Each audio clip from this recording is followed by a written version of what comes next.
So what Casey just mentioned as a use case is probably a different use case than what you have if you have your own residential home and want to charge there, or a workplace charge might be different. So we look at all these use cases. Bus charging was mentioned by Sam earlier. So I think this is, again, a different use case. We can look at all of them. All of them differentiate a bit, and we have solutions for all of those different use cases. And so this goes from a level 2 charger of like 3 kilowatts, which you can have at your residential home, to a bus charger of up to 600 kilowatt in a very rapid mode, including then a switchgear, substation, whatever you need. And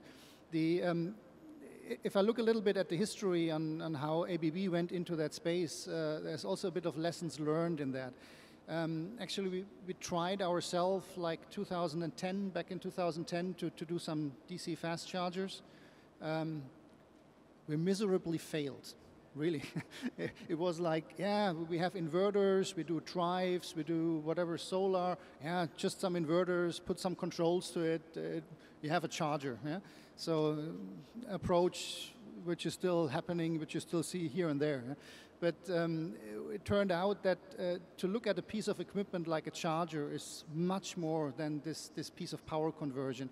It's really to be very clear on, you put a piece of equipment out there, with a high power rating, high currents, high voltage, you give it in the hand of a consumer. Yeah? So if you look, for example, the high power chargers we deploy right now with partners also here in the US, they go up to 350 kW. 350 kW or up to 500 amps, that's a welding gun. Yeah? And you put that in your hand, and so you better make sure this piece is safe. It also doesn't overheat. It has a lot of sensors in there. It's treated well, but also the 50 kW, which is the bread and butter stuff, which I think most of you driving an EV right now use. This is very important. And then there's the communication with the vehicles. So we think there's standards out there, right? I mean, there's CCS, there's CHAdeMO, whatever. Fine. These standards are out there, but believe it or not, the new car comes up, and then you have interoperability issues. So that car might not like this charger or whatever. So it's very important you stay on top of that. You're very close with the car OEM. So that's also what we do to be early enough with the new vehicles. So to have our charging software adjusted. So if that new vehicle comes to KC station, we can upload actually over the air that new piece of software, that new car comes and can charge immediately. So that's our goal. And the other thing is, of course, these chargers are usually, especially DC fast, they are out there somewhere in the wild. Yeah? So there's nothing unmanned. Yeah?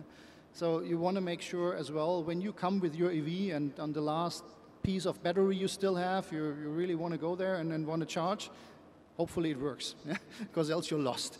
And so it's very important you can monitor those stations in a proper way. So there's, of course, there's ways of doing this, which every operator has.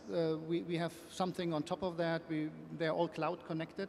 We have a lot of sensors in those chargers, and with those sensors we can really diagnose remotely quite nicely. So we see, like, if there's an error, like 90% of the errors we really can diagnose remotely, 60%, because it's mainly software, 60% we can solve remotely, yeah, via that cloud. So this is actually how we approach the space. And the other piece is, if you include it in a building, then of course it's the whole question of energy management inside a building, inside a dwelling, all the not to overload the grid connection you have, and all of that.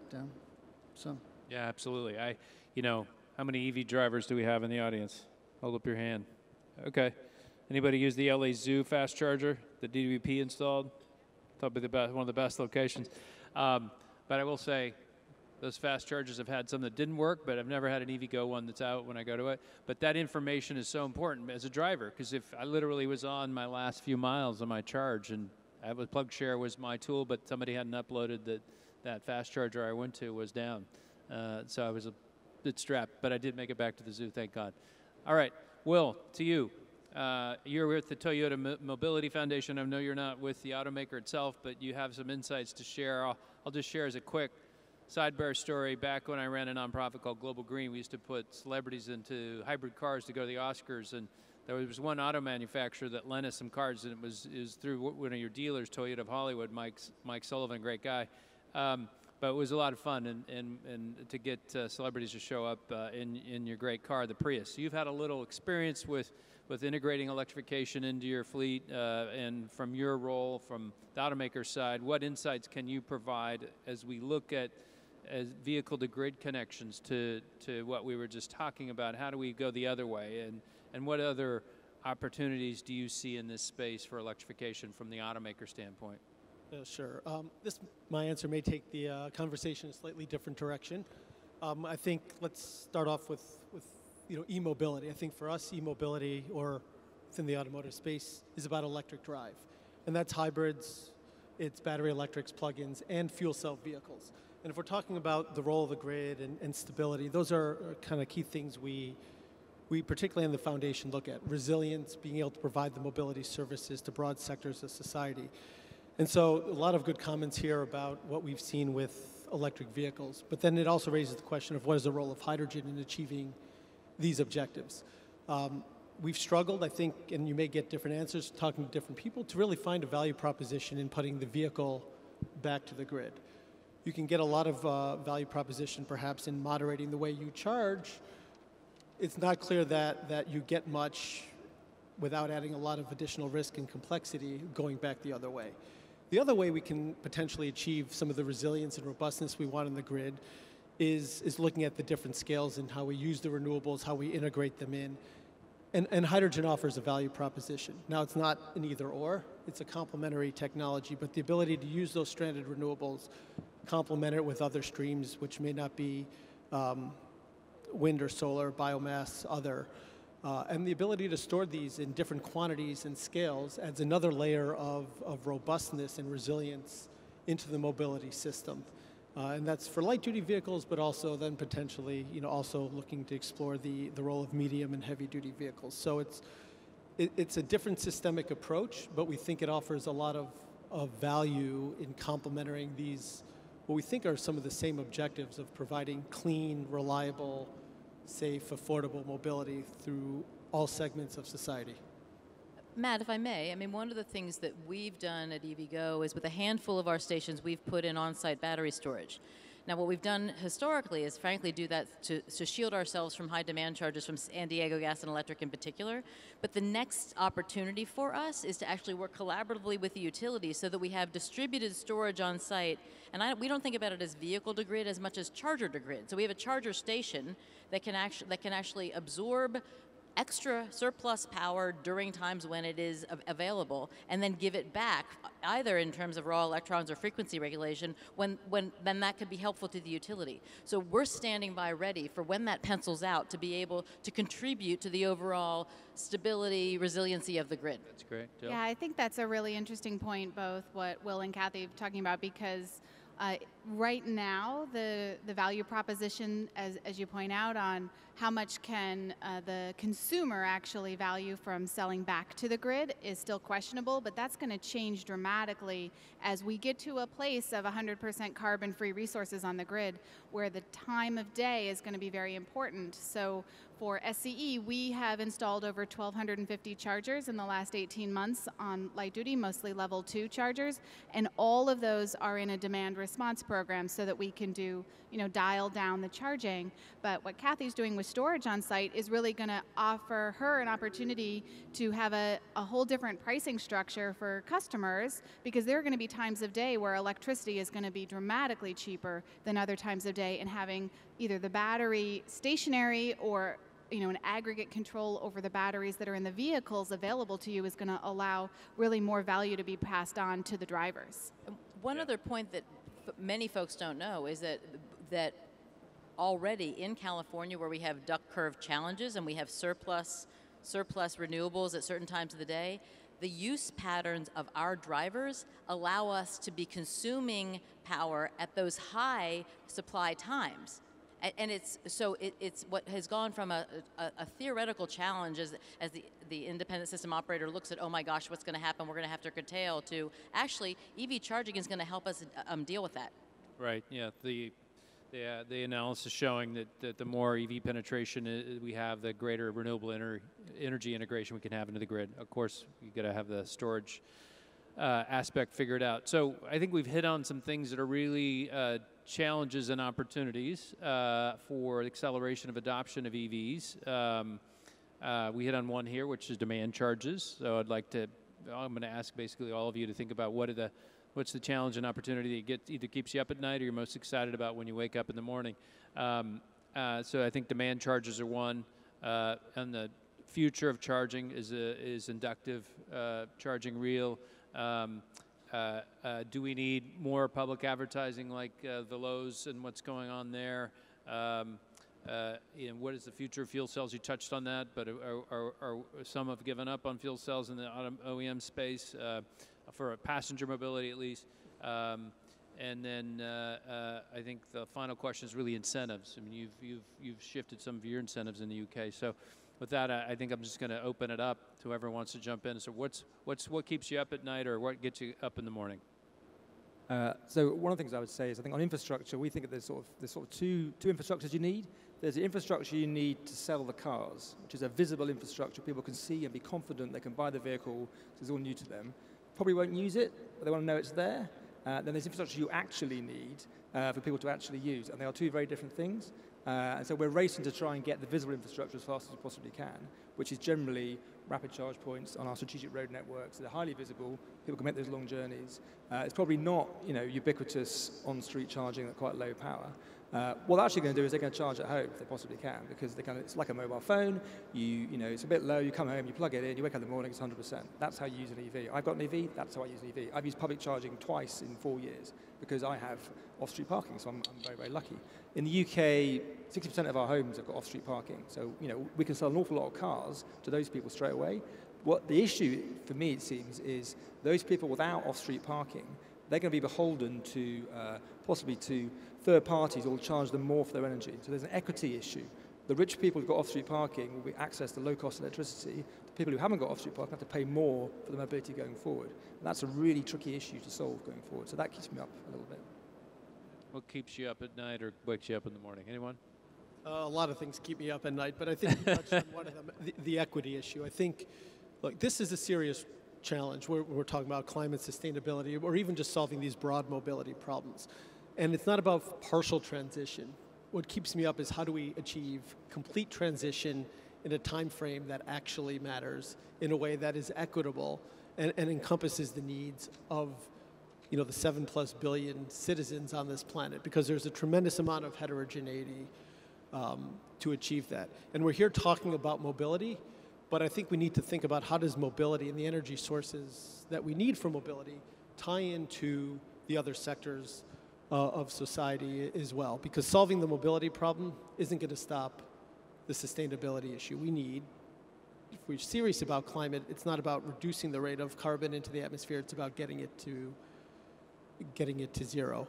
And we've made a lot of progress, but we're still very, very early on these technology transition and adoption curves. And if we don't understand what we need to do now and how it connects to where we need to be 10 years from now, 20 years from now, 30 years from now, we're going to be locking ourselves out of the technology improvement pathways that we need. And that's part of the reason I brought hydrogen to the conversation. Do we need it today? Maybe not. Do we need it, I think, for complete decarbonization on a societal level? When we think more broadly, the answer is probably yes, although I think Shell is probably going to be discussing that in a session a little bit later today. But I'll leave it at that and maybe respond to some other questions. Kathy? Yeah, so what keeps me up at night is, are we going to be able to do this as quickly as is needed for the climate? And this is not a matter of technology. This is a matter of organizing ourselves to be able to achieve it quickly.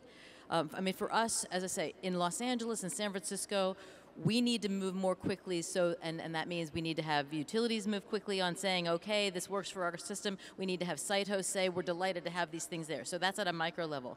At a more macro level, in order for people to feel comfortable buying EVs, they need to know that when they have a soccer game up in Ventura, that it's going to be convenient, reliable charging, that's going to be accessible.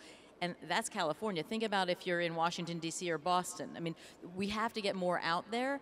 For some of those places, the infrastructure needs, and I invoke Wayne Gretzky, we need to skate ahead of the puck. We need to be building the infrastructure before the demand is there, and that requires public-private partnerships. So for example, we're building out the infrastructure, the charging infrastructure in the state of Virginia. That is Appendix D, Dieselgate money that is helping to front load or underwrite the cost of building out that statewide infrastructure. It's a beautiful thing. It's some of our private money. It's some of that penalty money. But what it means is that we're going to create the comfort in the citizens of Virginia that they can go and buy an EV that's going to help address climate change, and they're going to be able to charge anywhere in Virginia. We need more of that. So we need public policy supports to move more quickly as well. Absolutely. So I would have a follow-on to that, because it's kind of a combination of the time, urgency of time in order for us to achieve these really, critical climate change objectives, and also the importance of public policy. Is that what keeps me up at night is worrying that we're still trying to get it all perfect. And we're very good at that in these major investments in infrastructure. We're spending hundreds of millions of dollars. And so the process involves a lot of stakeholders, a lot of time. And we have to just recognize that if we are going to move fast, we're going to not do it perfect.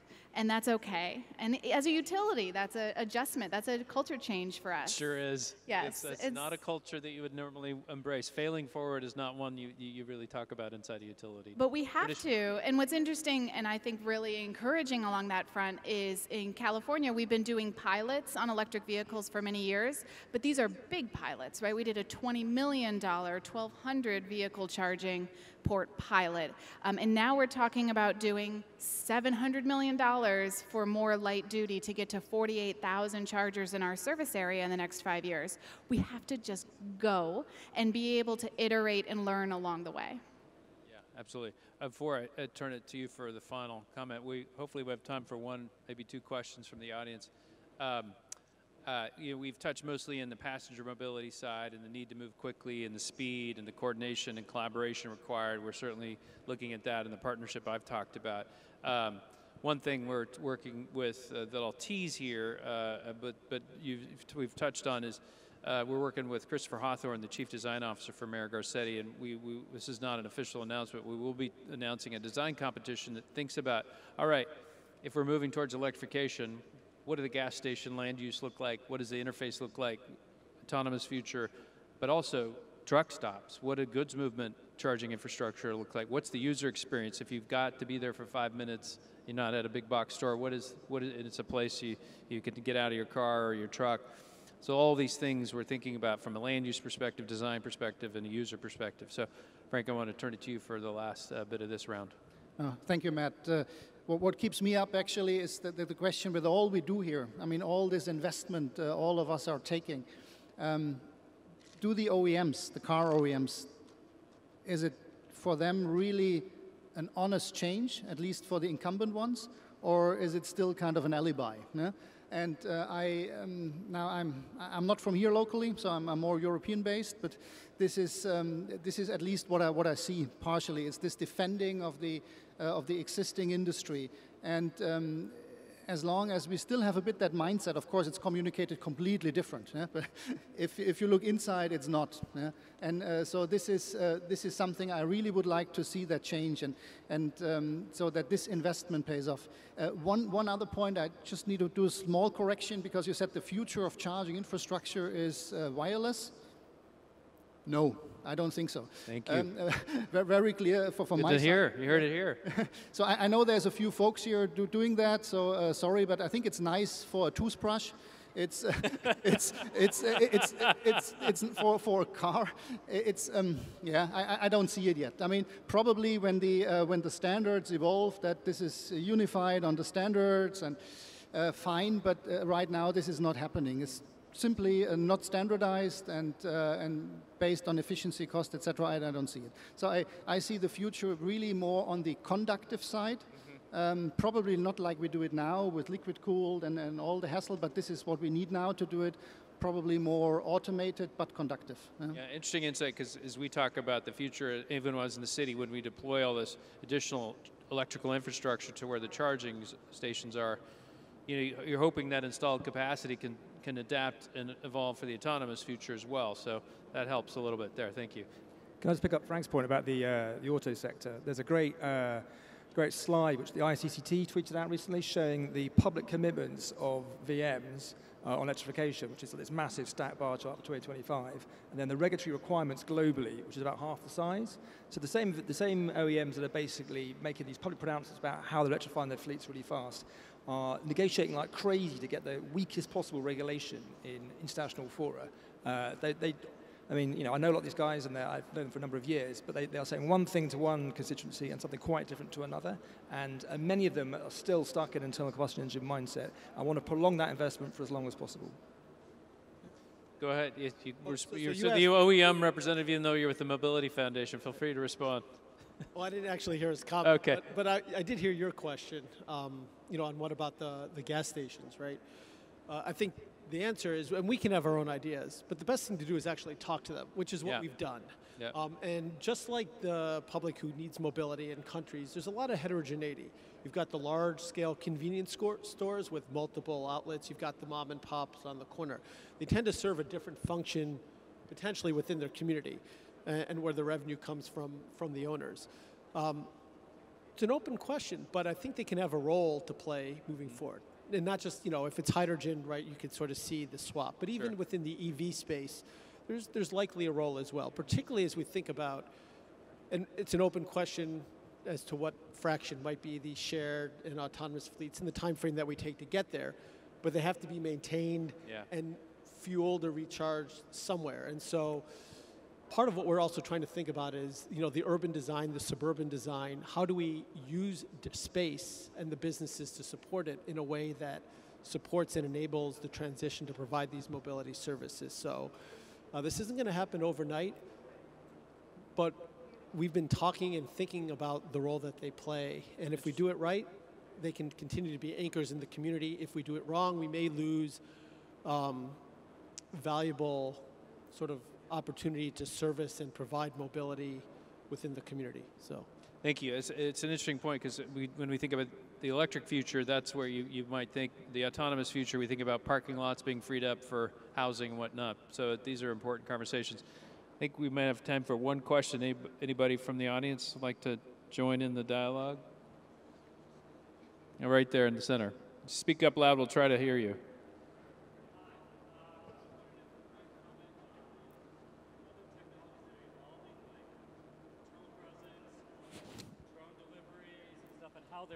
Thank you. Drone deliveries, telepresence, how their impact might be affecting e-mobility, or is it just a drop in the bucket? Good question. Telepresence, so how do we, advanced forms of being there without being there and being able to communicate? I think it's a completely appropriate and terrific thing to raise. I mean, one of the things that I was on a panel last week with a fellow from General Motors, and one of the things that they talk about when they have their 0-0-0 goals is zero congestion, and we need to be mindful of as we electrify and as we have AVs that are electric, that we're not actually just exacerbating congestion.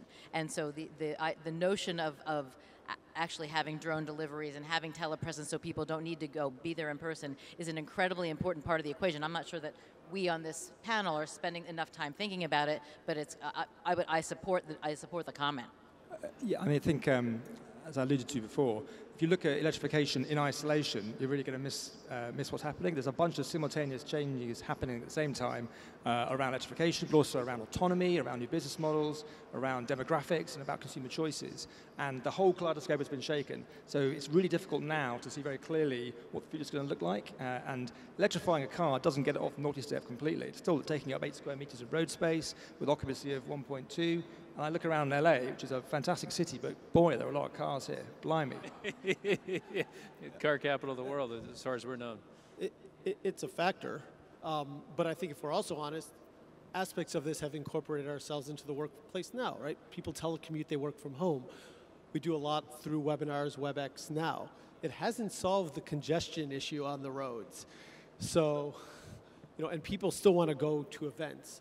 The drone delivery or the automated delivery, these are where a lot of research is now starting to answer questions. It still requires energy to move these goods. It still requires capacity within the mobility space. And so it's a different tool set.